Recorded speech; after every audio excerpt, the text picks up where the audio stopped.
మీ business ఏదైనా మీ ఊర్లో promotion చేయాలంటే అది సుమన్ టీవీతోనే సాధ్యం. ఇప్పుడే సంప్రదించండి.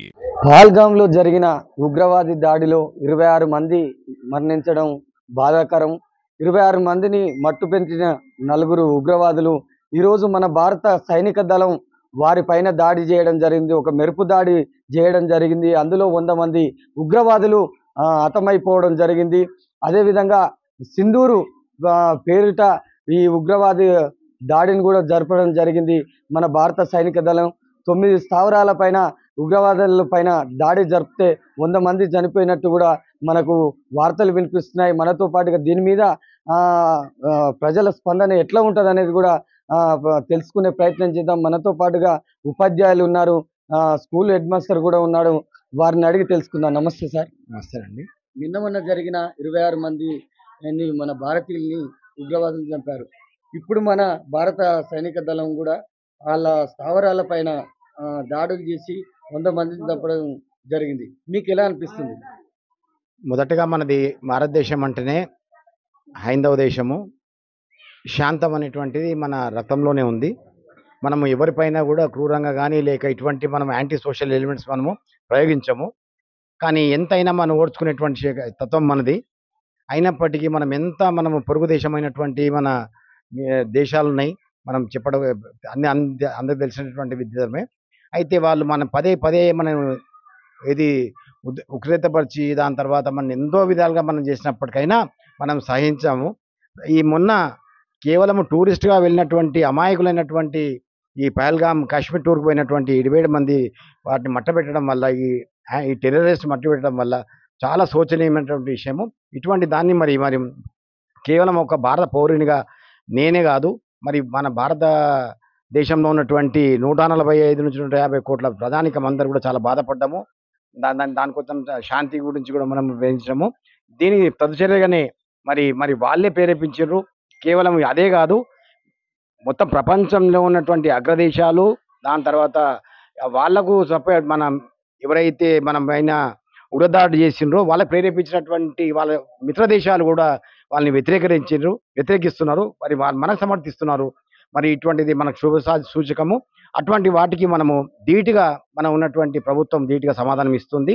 ఇది ఇవ్వవలసిందే. లేకుంటే ఏమవుతుందంటే కేవలం అదే కాదు, దాని తర్వాత ప్రతినిత్యము కేవలం అక్కడి నుంచి మొదలుకుంటే మరి మన పాఠశాల పరిధిలో ఉన్నటువంటి విద్యా సంస్థ వరకు కూడా వచ్చేటువంటి అది ఉన్నది కనుక ఇటువంటి ఉగ్రవాది కానీ ఇటువంటి యాంటీ సోషల్ ఎలిమెంట్స్ని ఏ మాత్రం కూడా ప్రేరేపించకూడదు.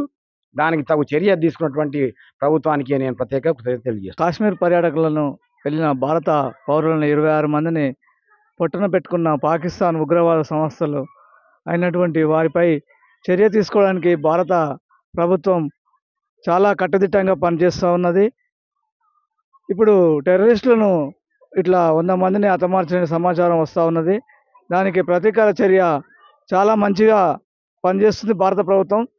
మాకు భారత పౌరునిగా మేము చాలా సంతోషంగా గర్వపడుతూ ఉన్నాను. కాశ్మీర్లో జరిగినటువంటి తీవ్రవాద చర్యకు నిరసనంగా మన భారతదేశం మొత్తం సంఘీభావం తెలపడం జరిగింది.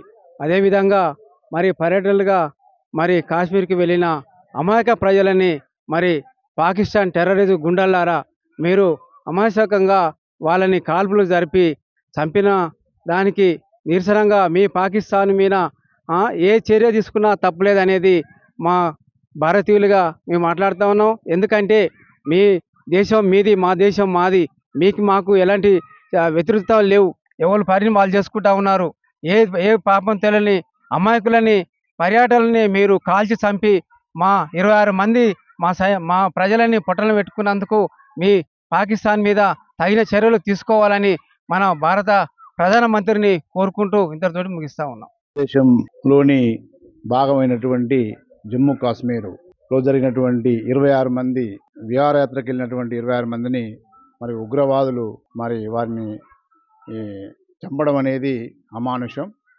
ఇది మన భారతదేశం బాగా తీవ్రంగా పరిగణిస్తూ ఉగ్రవాదం ఎక్కడున్నా కానీ అది మంచిది కాదు. కాబట్టి మన భారతదేశం తీసుకున్నటువంటి చర్యలు చాలా అమోఘమైనవి.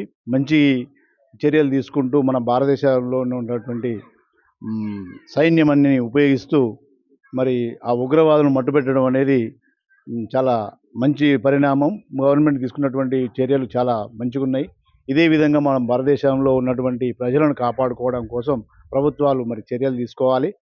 సో తీసుకుంటున్నందుకు వారందరికీ కూడా ప్రత్యేక ధన్యవాదాలు. మన మిలిటరీ దళాలకు కూడా వారికి సైనికులందరికీ కూడా నేను నమస్కరిస్తూ మరి తీసుకున్నటువంటి చర్యలు చాలా మంచివి అని తెలియజేస్తూ, మరి ఎప్పుడు కూడా ఉగ్రవాదం అనేది భారతదేశంలో కానీ ఉండకుండా మరి చర్యలు తీసుకోవాలని చెప్పేసి ప్రభుత్వాన్ని కోరుతున్నాను. మన భారతదేశంలో కాశ్మీర్లో ఉన్నటువంటి పహల్గామ్లో జరిగినటువంటి ఉగ్ర దాడి అటు ఒక మతపరంగా కాకుండా భారతీయుల మీద జరిగినటువంటి పాకిస్తాన్ జరిపినటువంటి దుశ్చర్య. మరి ఇలాంటి దుశ్చర్యను భారతీయులైనటువంటి మనం అందరం కూడా కులాలకు మతాలకు అతీతంగా మనం అందరం కూడా వ్యతిరేకించి మన పొరుగుదేశమైనటువంటి పాకిస్తాన్ను మనం నియంత్రించాల్సినటువంటి అవసరం ఎంతైనా ఉంది. కాబట్టి భారతదేశ ప్రజలందరూ కూడా ఈ జరిగినటువంటి ఈ ఉగ్రమూక దుశ్చర్యను భారతీయులందరూ కూడా కులాలకు మతాలకు అతీతంగా కూడా స్పందించి వారికి మనం ప్రతిచర్య చూపించాల్సినటువంటి అవసరం అంతా ఉంది. మన భారతీయ దేశంలో ఉండేటువంటి భారతీయులందరూ కూడా దీన్ని వ్యతిరేకిస్తున్నారు. మరి భారతీయుల యొక్క అభిప్రాయం ప్రకారం కూడా అటు కేంద్ర ప్రభుత్వం ఇటు రాష్ట్ర ప్రభుత్వాలు కూడా తగినటువంటి చర్య తీసుకొని మరి మన దేశం మీద దండెత్తుతున్నటువంటి ఇతర దేశాలన్నీ కూడా మన ప్రజాస్వామిక భారతదేశాన్ని విచ్ఛిన్నం చేయాలనేటువంటి ఉద్దేశంతో చేస్తున్నటువంటి ఈ పాశవిక చర్యలను మనం అందరం కూడా ఖండించి మనం అందరం కూడా యాజ్ ఏ ఇండియన్గా భారత ప్రభుత్వం చేస్తున్నటువంటి ప్రతి చర్యను కూడా సమర్థించి మన యొక్క గౌరవాన్ని కాపాడుకోవాల్సినటువంటి అవసరం ఎంతైనా ఉంది. జై భారత భూమి, జై భారతావని. చూశారు కదా, పహల్గామ్లో జరిగిన ప్రతీకార చర్యకు వాళ్ళ ఉగ్రవాదుల మీద మళ్ళీ దాడి జరిపిన భారత సైనికులకు మా వందనాలు అంటూ చెప్తున్నారు. మేము చాలా సంతోషంగా ఉంది. 100 మందిని మట్టు పెట్టడం అంటే మాకు చాలా ఆనందంగా ఉంది, సంతోషం వ్యక్తం చేస్తున్నాము. 100 మందిని కానీ 1000 మందిని పాకిస్తాన్ ఉగ్రవాదుల్ని హతమార్చితే ఇంకా బాగుంటుంది. భారత ప్రధాని నరేంద్ర మోడీ గారికి కూడా మేము విజ్ఞప్తి విన్నవించుకుంటున్నాము. భారత సైనిక దళాన్ని ఇంకా పంపండి, ఆ యొక్క పాకిస్తాన్ ఉగ్రవాదుల్ని హతమార్చండి అని ఇక్కడ ఉన్న కొంతమంది రాజకీయ నాయకులు, కొంతమంది యువకులు మనతోటి చెప్పడం జరుగుతుంది.